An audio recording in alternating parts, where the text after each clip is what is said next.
నమస్తే శోభా Telugu TV news కి స్వాగతం. పవన్ కళ్యాణ్ రాష్ట్ర ప్రజల శ్రేయస్సును మరియు జగన్మోహన్ రెడ్డి ప్రభుత్వాన్ని వ్యతిరేకించడాన్ని దృష్టిలో పెట్టుకుని కూటమి ఏర్పాటు నిర్ణయం తీసుకున్నారు. రాబోయే రోజుల్లో యువత మరియు మహిళలు రాజకీయంగా ముందుకు రావాలని, పార్టీ నాయకత్వాన్ని పెంచుకుంటూ అభివృద్ది కార్యక్రమాలతో ఎన్నికలకు సిద్దమవ్వాలని నాదెండ్ల మనోహర్ స్పష్టం చేశారు. కొంతమంది పెద్దలు మన పార్టీలో పద్మనాభం గారిని సంప్రదించి పార్టీకి ఉపయోగపడతారు, మీరు కలిసి ప్రయాణం చేస్తే బాగుంటుందనే విషయం ప్రస్తావించినప్పుడు ఖచ్చితంగా మనం ప్రభుత్వం ఏర్పాటు చేయబోతున్నాం. పద్మనాభం గారికి జనసేన పార్టీ నుంచి మాట ఇవ్వండి. కూటమిలో భాగంగా అటు భారతీయ జనతా పార్టీ ఇటు తెలుగుదేశం పార్టీతో మనం కలిసి ప్రయాణం చేస్తున్నాం. తప్పకుండా ఆయనకి గవర్నర్ పదవి ఇచ్చే బాధ్యత తీసుకుంటాం మనం జనసేన పార్టీ నుంచి అని ఆ విషయం కూడా ఆ రోజు పవన్ కళ్యాణ్ గారు ప్రస్తావించింది నాకు గుర్తొచ్చి నేను మీ అందరితో పంచుకుంటున్నాను. కాబట్టి ఒక మాట మాత్రమే మీకు దృష్టి తీసుకొస్తున్నాను. ఎందుకంటే ఉదయం నుంచి చాలా మంది నన్ను ఫోన్ చేసి అడిగారు, ఒక పత్రిక వార్తలు వచ్చినాయని.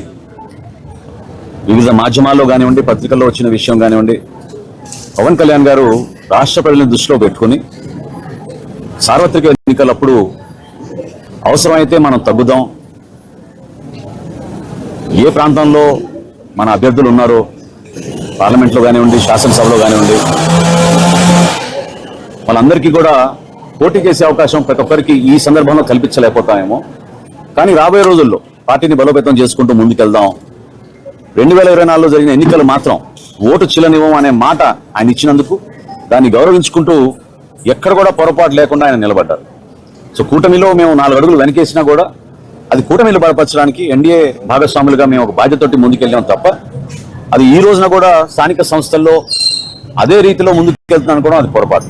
కాబట్టి జనసేన పార్టీలో ఉన్న మా నాయకులు, కార్యకర్తలు వివిధ ప్రాంతాల్లో మేము పర్యటించిన వారందరికీ కూడా రాబోయే రోజుల్లో కూడా మీకు పోటీ చేసే అవకాశం కల్పించడానికి కోసం తప్పకుండా మీ నాయకత్వం బలోపేతం అయ్యేటట్టు మీరు క్షేత్రస్థాయిలో పర్యటించండి, నిలబడండి. పవన్ కళ్యాణ్ గారు కోరేది కూడా ఒకటే, యువత ముందుకు రావాలి, మహిళలు ముందుకు రావాలి, రాజకీయంగా అందరికీ మనం చక్కటి అవకాశం కల్పించాలి. అటువంటి అద్భుతమైన ఒక వేదిక కష్టపడి జనసేన పార్టీ నిర్మాణం చేసినప్పటి నుంచి కూడా ప్రజల పక్షాన్ని నిలబడి పోరాటం చేస్తూనే ఉన్నారు.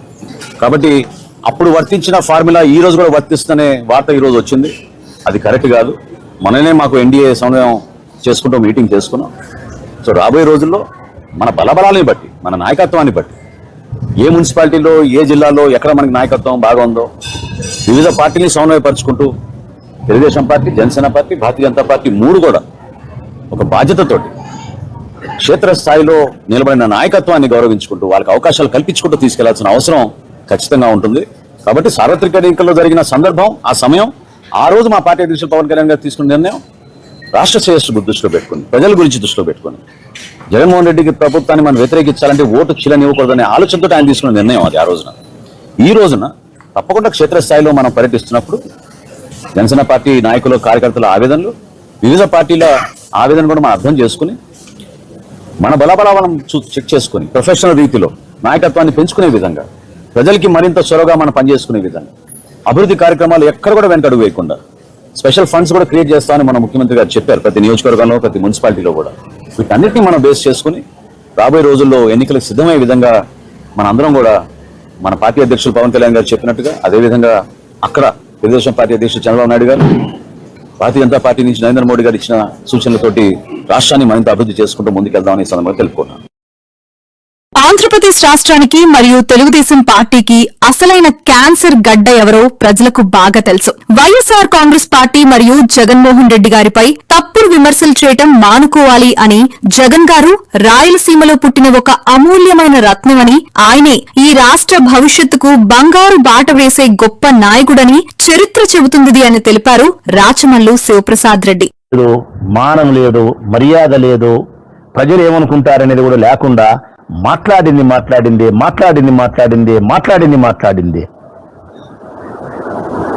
రెండవది, జగన్ క్యాన్సర్ గడ్డనా? మళ్ళీ అడుగుతానా లోకేష్ నిన్ను, జగన్ క్యాన్సర్ గడ్డనా? ఈ ప్రజలను అడుగుతామా మనము? రెఫరెండం తీసుకున్నామా ప్రజలను మనము? ఈ రాష్ట్రానికి జగన్ క్యాన్సర్ గడ్డనా లేకుంటే రాయలసీమలో పుట్టిన రత్నమా అని అడుగుదామా? మీరు ఒక పక్క రాయండి, జగన్ క్యాన్సర్ గడ్డ ఈ రాష్ట్రానికని మరో పక్క మేము రాస్తాం. రాయలసీమలో పుట్టిన రత్నం జగన్, ఈ రాష్ట్ర ప్రజలకు దొరికిన అమూల్యమైన సంపద జగన్ అని చెప్పి మేము రాస్తాం. రెఫరెండం మొదలమా? మేము గన ఓడిపోతే జీవితాంతం వైఎస్ఆర్ కాంగ్రెస్ పార్టీ ఈ రాష్ట్రంలో ఉండదు. రెఫరెండం తీసుకున్నావా? అర్థంలే పర్థంలే మాటలు మాట్లాడితే. జగన్ అనే వ్యక్తి ఈ రాష్ట్ర ప్రజలకు, భావితరాల భవిష్యత్తుకు బంగారు బాట వేసే గొప్ప నాయకుడు. ఇది భవిష్యత్ కాలంలో చరిత్ర చెప్తాది జగన్ ఎంత గొప్ప నాయకుడు అనేది. ఒక్కసారి అవకాశం ఇస్తేనే చెప్పింది. 19, 24, 5 సంవత్సరాల కాలంలోనే ప్రజలు చెప్తా ఉన్నారు. ఇంకా చాలా కాలం ఉంది, ఆ కాలమే తీర్పిస్తాది. నేను స్పష్టంగా చెప్తా ఉన్నా, రాయలసీమలో పుట్టిన రత్నమే జగన్. ఈ ఆంధ్రప్రదేశ్ రాష్ట్రానికి అమూల్యమైన సంపద జగన్. క్యాన్సర్ గడ్డ ఎవరంటే గన ఈ ఆంధ్రప్రదేశ్ రాష్ట్రానికి క్యాన్సర్ గడ్డ లాంటి వాడు మీ నాయన. నీవు తెలుగుదేశం పార్టీకి క్యాన్సర్ గడ్డ లాంటి వాడివి. నీ వలన తెలుగుదేశం పార్టీ అచిర కాలంలోనే పతనమైతాది లోకేష్. ఇది నేను స్పష్టంగా చెప్తా ఉన్నా. అచిర కాలంలోనే తెలుగుదేశం పార్టీ నీ వల్ల పూర్తి స్థాయిలో పతనమైతాది. రాసి పెట్టుకో. ఇది జరగకుండా పోయే ప్రసక్తే లేదు. గుంటూరులో ఒక మహిళపై జరిగిన దారుణమైన ఘటన నన్ను తీవ్రంగా కలిచివేసింది. సమాజంలో మహిళల రక్షణ అనేది అత్యంత ప్రాధాన్యత కలిగిన అంశం. ఇలాంటి అమానుషమైన ఘటనలు జరిగినప్పుడు చూస్తూ ఊరుకునే ప్రసక్తే లేదు. మహిళల భద్రత విషయంలో ఎలాంటి రాజీ పడకూడదు. ఇలాంటి ఘటనలు పునరావృతం కాకుండా చట్టాలను మరింత కఠినంగా అమలు చేయాల్సిన అవసరం ఉంది అని తెలిపారు పుష్ప శ్రీవాణి. రాష్ట్రంలో ఆటవిక రాజ్యమేలుతుంది అనడానికి నిలువెత్తు నిదర్శనం ఏదైతే 15వ తారీఖున గుంటూరు నడిబొడ్డులో నగరంపాలెం పోలీస్ స్టేషన్ పరిధిలోని కృష్ణబాబు కాలనీలో జరిగినటువంటి ఒక సంఘటన. ఎంత అమానవీయమైనటువంటి సంఘటన అంటే మహిళలుగా సిగ్గుతో మేము తలదించుకోవాల్సినటువంటి పరిస్థితి. ఒక మహిళని ఆ డివిజన్ లో ఉన్నటువంటి ఆ వీధిలో ఉన్నటువంటి ఒక మహిళ ఎవరైతే ఉన్నారో ఆమె ఏదైతే వాటర్ కనెక్షన్ కోసం అడిగినందుకు ఆ డివిజన్ కి సంబంధించిన 21వ డివిజన్ సెక్రటరీ, టీడీపీ సెక్రటరీ అట మల్లెల వెంకటరమణమూర్తి అనేటువంటి వ్యక్తి 10,000 రూపాయలు అడిగినట్లుగా ఆమె దానిని వ్యతిరేకించి గట్టిగా అడిగినందుకు ఆ వెంకటరమణమూర్తి తనే స్వయంగా అలాగే అతనితో పాటు ఒక 9 మంది ఆ మహిళ ఇంటి వద్దకు వెళ్లి ఆ మహిళని ఇష్టం వచ్చినట్లు వీధిలోకి లాక్కొచ్చి ఇష్టం వచ్చినట్లు తన్ని, ఇష్టం వచ్చినట్లు కొట్టి వివస్త్రణ చేయడం అంటే సగం బట్టలు చంపడం కాదు, పూర్తి స్థాయిలో వివస్త్రణ చేసి. అంటే మహిళలుగా మేము కూడా వీడియో చూడడానికి చాలా బాధపడ్డాం. అంటే ఒక మహిళ యొక్క ఆత్మాభిమానాన్ని, ఒక మహిళ యొక్క ఆత్మ గౌరవాన్ని బట్టబయలు చేసి నడి రోడ్డు మీద అక్కడ ఉన్నటువంటి మహిళలు ఆమెకి బట్టలు కప్పేటువంటి ప్రయత్నం చేస్తున్నా కూడా లాగేసి హిజ్రాలను ఉపయోగించి ఆమె బట్టలను పూర్తిగా తీసేసి వ్యవస్థను చేసినటువంటి ఘటన ఈ ఆంధ్ర రాష్ట్రంలో, ఈ ఆటవిక రాజ్యంలో గుంటూరు నడిబొడ్డున జరగడం నిజంగా చాలా దురదృష్టకరం. ఈరోజు ఈ సంఘటన గురించి పూర్తి స్థాయిలో మాట్లాడుకోవాలి అంటే ఈ సంఘటన 15వ తారీఖున జరిగితే ఆ మహిళ కానీ ఆ కుటుంబ సభ్యులు కానీ పోలీస్ స్టేషన్కి వెళ్ళి 16వ తారీఖున కంప్లైంట్ ఇవ్వడం జరిగింది. కానీ పోలీసులు ఎటువంటి చర్యలు కూడా ఎవరైతే బాధ్యులు ఉన్నారో, ఎవరైతే నేరస్తులు ఉన్నారో వాళ్ళ మీద తీసుకున్నటువంటి పరిస్థితి లేదు. ఈ రోజు చూస్తే 18వ తారీఖున పోలీస్ డిపార్ట్మెంట్ వారు వచ్చి ప్రెస్ ముందుకు వచ్చి 9 మందిని అరెస్ట్ చేశామని చెప్పేసి స్టేట్మెంట్ ఇవ్వడం జరిగింది. ఈ రోజు 18వ తారీఖున చంద్రబాబు నాయుడు గారు ఒక ట్వీట్ చేయడం జరిగింది, అలాగే లోకేష్ గారు ఒక ట్వీట్ చేయడం జరిగింది, నో టాలరెన్స్ అని. అంటే 15వ తారీఖున దాడి జరిగితే 16వ తారీఖున బాధితులు వెళ్ళి కంప్లైంట్ ఇస్తే ఎవరు కూడా చర్యలు తీసుకున్నటువంటి పరిస్థితి లేదు. 17వ తారీఖున సోషల్ మీడియాలో ఆ వీడియోలు వైరల్ అయిన తర్వాత, సాక్షి టీవీలో వార్తలు ప్రసారమైన తర్వాత 18వ తారీఖున ఈరోజు పూర్తి స్థాయిలో రాష్ట్రం అంతా కూడా వీడియోలు హల్చల్ చేసేసరికి పోలీస్ డిపార్ట్మెంట్ వారు బయటకు వచ్చి వాళ్ళని అరెస్ట్ చేశామని చెప్తారు. అలాగే చంద్రబాబు నాయుడు గారు, లోకేష్ గారు ఒక ట్వీట్ చేసి చేతులు దులుపుకున్నటువంటి పరిస్థితి. టీడీపీ నాయకుడు స్వయంగా వెళ్ళి మనుషులు వేసుకొని వెళ్ళి ఇష్టం వచ్చినట్టు మహిళని తన్ని వ్యవస్థరం చేసి నడి రోడ్డు మీద ఇలాంటి అమానవీయమైనటువంటి సంఘటన చేస్తే ఈరోజు పార్టీ నుంచి సస్పెండ్ చేశామని చెప్పేసి చేతులు దులుపుకున్నటువంటి దుర్మార్గమైనటువంటి ప్రభుత్వం ఈరోజు రాష్ట్రంలో ఉంది. చంద్రబాబు నాయుడు గారు ట్వీట్ చేశారు, లోకేష్ గారు ట్వీట్ చేశారు. హోంమంత్రి గారు కనీసం ఈ సంఘటన మీద కనీసం ఎంక్వైరీ వేయడం కానీ, లేకపోతే ఆ సంఘటన ఏం జరిగిందని తెలుసుకునేటువంటి ప్రయత్నం కానీ, మేడం గారు మీడియా ముందుకు ఎందుకు రాలేదు ఇప్పటివరకు తెలియదు. కనీసం వచ్చి స్టేట్మెంట్ ఇవ్వడం కానీ, లేకపోతే బాధిత మహిళను పరామర్శించడం కానీ, ఆ బాధిత మహిళకు పరామర్శించి అండగా ఉంటామని చెప్పేటువంటి ప్రయత్నం కానీ జరగలేదు. హోంమంత్రి గారు మీరు ఎప్పుడొచ్చి స్టేట్మెంట్ ఇస్తారు? ఎప్పుడొచ్చి ఎవరైతే నిందితులు ఉన్నారో వాళ్ళని పబ్లిక్కి ఎగ్జిబిట్ చేస్తారు? మీరన్న మాటలే మీకు చెప్తున్నాం. ఎగ్జిబిట్ చేయండి, నడి రోడ్డు మీద నడిపించండి, సీఏలతో నడి రోడ్డు మీద కూర్చోబెట్టి కాళ్ళ మీద లాఠీలతోటి విచక్షణారహితంగా కొట్టించండి. ఇదే కదా మీ రాజ్యం. మీరు చేసేటువంటి లా అండ్ ఆర్డర్ గతంలో ఇదే కదా చేశారు. అంటే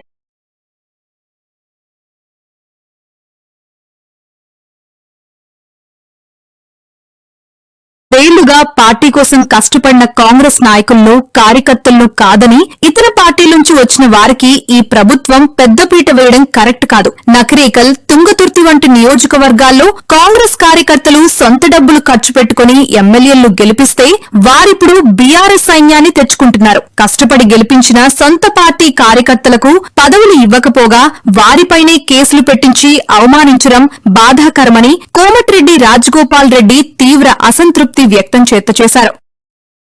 నాకు అనిపించింది ఏంటంటే ఈరోజు ఈ తుంగతుర్తి ప్రాబ్లం కావచ్చు, నగరికల్ల కావచ్చు, ఇంకో దగ్గర కాదు, కొన్ని నియోజకవర్గాల్లో నిజమైన కాంగ్రెస్ పార్టీ కార్యకర్తలు, కాంగ్రెస్ పార్టీకి సంబంధం లేని వ్యక్తులకు టికెట్ ఇచ్చినా సరే ప్రభుత్వం రావాలని చెప్పి వాళ్ళు కష్టపడి సొంత డబ్బులు ఖర్చు పెట్టుకొని గెలిపించారు ఆ ఎమ్మెల్యేలు. అక్కడ ఈ వచ్చిన ఎమ్మెల్యేలు వాళ్ళతో పాటు వచ్చిన టీఆర్ఎస్ సైన్యాన్ని తీసుకొచ్చి నిజమైన కాంగ్రెస్ పార్టీ కార్యకర్తల మీద కేసులు పెట్టించి కొట్లాడుతుంటే ఇప్పుడు వీళ్ళు బాధపడుతున్నారు. మేము కష్టపడి మేము గెలిపిస్తే మన కాంగ్రెస్ పార్టీ ఎమ్మెల్యే అయ్యిండు కూడా మాకు పదవులు ఇవ్వడమే కాదు, మాకు పనులు చెప్పడమే కాదు, అవమానించడమే కాదు, మా మీద కేసులు కూడా పెడుతున్నారు అని చెప్పి ఈ నగరికల్లో కానీ తుంగతుర్తిలో కానీ చాలా నియోజకవర్గాల్లో జరుగుతుంది. 10 ఏళ్ళు కష్టపడ్డ కార్యకర్తలం కాదని, కాంగ్రెస్ పార్టీ నాయకులం కాదని, ఇతర పార్టీల నుంచి వచ్చిన నాయకుల్ని ప్రభుత్వం వచ్చిన తర్వాత, ప్రభుత్వం వచ్చే ముందు, వచ్చిన తర్వాత తీసుకొచ్చి వాళ్ళకు పెద్దపీట వేసి వీళ్ళని అవమానించడం కరెక్ట్ కాదు. కాంగ్రెస్ పార్టీ కార్యకర్తలను కాపాడుకోవాలి. ఈరోజు వచ్చిన రేపు ఉంటారు, ఇవాళ ఉంటారని మళ్ళీ ఉంటారని గ్యారెంటీ కూడా లేదు. ఈరోజు అధికారంలో ఉన్నారు, రేపు పొద్దున అధికారం పోతుందని మళ్ళీ వెళ్ళిపోతారు. రేవంత్ రెడ్డి గారిని విమర్శిస్తున్న కేటీఆర్ అసలు ఆయన కుటుంబ సభ్యులు అమెరికా ఎందుకు వెళ్లారు, అక్కడ ఉద్యోగాలు ఎందుకు చేశారు సమాధానం చెప్పారని మంత్రి వివేక్ ప్రశ్నించారు. రాష్ట్ర ప్రజలకు ఉద్యోగాలు, రేషన్ కార్డులు, డబుల్ బెడ్రూమ్ ఇల్లు ఇవ్వకుండా నిర్లక్ష్యం చేస్తూ కేవలం కమిషన్ల కోసమే కాళేశ్వరం ప్రాజెక్టు కట్టి రాష్ట్రాన్ని అప్పులపాలు చేశారని విమర్శించారు. కేటీఆర్ ఈరోజు సరూర్ నగర్లో మాట్లాడుతూ జర్మన్ భాష ఎందుకు నేర్చుకోవాలి, విదేశాలలో ఉద్యోగాలు ఎందుకు చేయాలి అని చెప్పి రేవంత్ రెడ్డిని విమర్శించడం జరిగింది. నేను వారికి ఒకటే ప్రశ్న వేస్తున్నాను. నువ్వు మీ కుటుంబ సభ్యులు అమెరికాకి ఎందుకు పోయినారు, అక్కడ ఉద్యోగాలు ఎందుకు చేసినారు? మీరేమో మీ భవిష్యత్తు కోసం విదేశాలలో పోవాలి, ఇంగ్లీష్ నేర్చుకోవాలి, ఇంగ్లీష్లో మాట్లాడాలి, ఇవంకా ట్రంప్తోని స్నేహితం చేయాలి. ఆయనకేమో ఇవన్నీ చేయాలని ఆయనకు ఆశ. ఇక్కడ అప్పుడు వాళ్ళు 10 సంవత్సరాలు హయాంలో ఉన్నప్పుడు ఇక్కడ ప్రజలకు ఎట్లా ఉద్యోగాలు కల్పించాలి, వీళ్ళకు ఐటీఐలో ఎట్లా బాగు చేయాలి, ఐటీఐలలో ఇన్వెస్ట్మెంట్స్ చేస్తే మన పిల్లలకు స్కిల్డ్ ఉద్యోగాలు వస్తాయి, వీళ్ళందరికీ మంచి జీతాలు వస్తాయని చెప్పి ఆ ఆలోచన లేదు. కానీ ఎప్పుడు ఆ రోజులలో ఆలోచన మా కుటుంబ సభ్యులకు రాజ్యసభ సభ్యులు ఎట్లా చేయాలి, 6 మందికి 6 రాజ్యసభ సభ్యులు చేస్తాను, ఆ కుటుంబంలోనే 3 మంత్రులు, ఆ కుటుంబంలోనే 4 ఎమ్మెల్యేలు. అరే మీరు కేవలం మీ కుటుంబ సభ్యుల కోసం ఆలోచించడం లేదు. ఇక్కడ బీద ప్రజలు ఎవరైతే వారికి ఇక్కడ ఉద్యోగాలు కష్టం ఉన్నాయి, ఉద్యోగాలు ఎక్కడున్నా కానీ జీతాలు మంచిగా ఉన్నప్పుడు మన దేశంలో ఇప్పుడు చాలామంది దుబాయ్కి వెళ్ళిన వాళ్ళు ఈ ఫారెన్ ఎక్స్చేంజ్ రిటర్న్ మన దేశానికి వస్తుంది, దేశానికి లాభం పొందుతుంది. మనం ఆయిల్ కొనేటప్పుడు డాలర్స్ అవసరం. ఇవన్నీ మర్చిపోయి ఫ్రస్ట్రేషన్లో కేటీఆర్ చూస్తున్నాం అన్ని వారి స్పీచెస్లో ఒక ఫ్రస్ట్రేషన్తోని ఎట్టనైనా ఈ ప్రభుత్వాన్ని దించాలి. వీరు ఇంత మేలు ప్రజలకు ఇన్ని గ్యారంటీ కార్డులు అమలు చేసినప్పుడు వారి హయాంలో రేషన్ కార్డ్స్ కూడా ఇవ్వలేదు. వారి హయాంలో నిజంగా అందరికీ డబుల్ బెడ్రూమ్ ఇల్లు అన్నారు. కేవలము కమిషన్ల కోసము కాళేశ్వరం ప్రాజెక్ట్ కట్టడము, ఈ రాష్ట్రానికి అప్పుల రాష్ట్రం చేయడము, 43,000 కోట్ల రూపాయలు వారు కాంట్రాక్టర్స్కి ఏదైతే బిల్లు చెల్లించాలో దాన్ని కూడా వారు పే చేయలేదు. ఇవన్నీ రాష్ట్రానికి ఏదైతే ఆర్థిక ఇబ్బందుల్లో పెట్టినారు కేవలం వాళ్ళ సొంత ఆస్తులు పెంచుకోవడానికి. ఎందుకంటే వారి చెల్లెనే అడిగింది ఎక్కడి నుంచి వచ్చినాయి 1,400 కోట్ల రూపాయలు బీఆర్ఎస్ పార్టీకి. ఉద్యమంలోనేమో ప్రజలందరూ కూడా వారికి ఉద్యమం చేయాలని చెప్పి అప్పుడు కేసీఆర్కి పైసలు ఇచ్చారు. ఇప్పుడు 1,400 కోట్ల రూపాయలు ఆయన అకౌంట్లో ఉన్నాయంటే బీఆర్ఎస్ పార్టీకి ఎంత అవినీతి చేసిందో మనకు కనబడుతుంది. వాళ్ళు హైదరాబాద్లో 20,000 ఎకరాలు అన్ని చోట్ల కూడా వారు ఈ ధరణి పోర్టల్ అని చెప్పి ప్రజలకు అందరికీ కూడా మోసం చేయడం జరిగింది. ఒక్కసారి యాద్ చేసుకోండి ఎన్ని వేషాలు. ఇక్కడున్న లోకల్ కాంగ్రెస్ కల్తీ కాంగ్రెస్ వాళ్ళు చెప్తే నమ్ముతలేరని చెప్పి ఢిల్లీకి వెళ్ళి టూరిస్టులను తీసుకొచ్చింది. హైదరాబాద్కి ఆ రోజు అశోక్ నగర్కి ఢిల్లీకి వెళ్ళి అధిష్టాన పుత్రుడు రాహుల్ గాంధీ వచ్చిండు. వచ్చి హైదరాబాద్ నడిబొట్టున కూర్చొని ఛాయ్ తాగిండు, బిస్కెట్లు తిన్నాడు, మనకు కూడా కొన్ని బిస్కెట్లు వేసిండు. ఏమన్నాడు? 2 ఉద్యోగాలు, 2 ఉద్యోగాలు బీకేయండి, కేసీఆర్ది కేటీఆర్ది ఉద్యోగం బీకేయండి, ఒకటే సంవత్సరంలో 2 లక్షల ఉద్యోగాలు ఇస్తా అన్నాడు. అన్నాడా లేదా? మీరు కింద మర్చిపోతే ఒక్కసారి ఆ స్క్రీన్ మీద రాహుల్ గాంధీ ట్వీట్ తెలుగులో పెట్టాలని కోరుతా ఉన్నాం. ఇది రాహుల్ గాంధీ ఆ రోజు వేసిన ట్వీట్. ఒక్కసారి చూడాలి మీరందరూ కూడా. ఏమన్నాడు?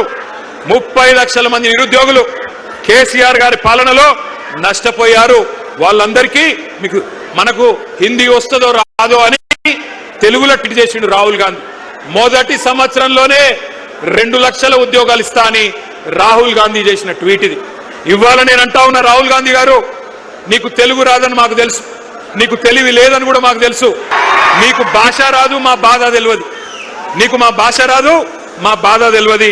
అందుకే రాహుల్ గాంధీ నీకు అర్థమయ్యే భాషలోనే చెప్తా ఉన్నా, నీ భాషలో చెప్తా ఉన్నా. దేశ్ భర్ మే మొహబ్బత్ के दुकान के डिंडोरा पीटने वाले राहुल जी, क्या आपको याद है हैदराबाद और अशोक नगर चाय की दुकान याद है आपको? चाय पे चर्चा याद है कि नहीं? जहां आपने 3 साल पहले बेरोजगारों से झूठे कस्में आपने खाई, झूठे वादे किए, वहीं से रही है आपकी मोहब्बत की. ఇవాళ కేవలం ఉద్యోగాల గురించి మాత్రమే కాదు మీరు ఆలోచించాల్సింది, నోటిఫికేషన్ల గురించి మాత్రమే కాదు, ఎట్లా ఉన్న రాష్ట్రం ఎట్లా అయిందో ఒక్కసారి ఆలోచించండి. నేను మిమ్మల్ని అందరినీ చెప్పేది ఒకటే, ఇవాళ మీ తండ్రి ఒక రైతన్న, మీ తండ్రి ఒక నేతన్న కావచ్చు, ఒక గీత కార్మికుడు కావచ్చు, ఒక ఆటో డ్రైవర్ కావచ్చు, మీ చెల్లె ఒక ఆశా వర్కర్ కావచ్చు, మీ అక్క ఒక అంగన్వాడీ టీచర్ కావచ్చు. ఇవాళ రాష్ట్రం మొత్తంలో ఎట్లాంటి పరిస్థితి ఉన్నదో ఒక్కసారి ఆలోచించండి. FICCI ladies organisation Hyderabad chapter 25 ఏళ్లు పూర్తి చేసుకున్న సందర్భంగా మహిళా పారిశ్రామికవేత్తలు తెలంగాణ ముఖ్యమంత్రి యనుమల రేవంత్ రెడ్డిని మర్యాదపూర్వకంగా కలిశారు. ఈ సందర్భంగా మహిళా పారిశ్రామికవేత్తలను ప్రోత్సహించడానికి ఫిక్కీ ప్రధాన కార్యాలయానికి అలాగే భారత్ ఫ్యూచర్ సిటీలోనూ స్థలాలను కేటాయిస్తామని రేవంత్ రెడ్డి హామీ ఇచ్చారు. వీడు భూమిన వానైతాడు, సాధన ధైర్యం వీడు, దొంగ దొరల భరతం పడతాడు, మన రేవంతన్న పేద ఇంటికి పండుగ తెస్తాడు.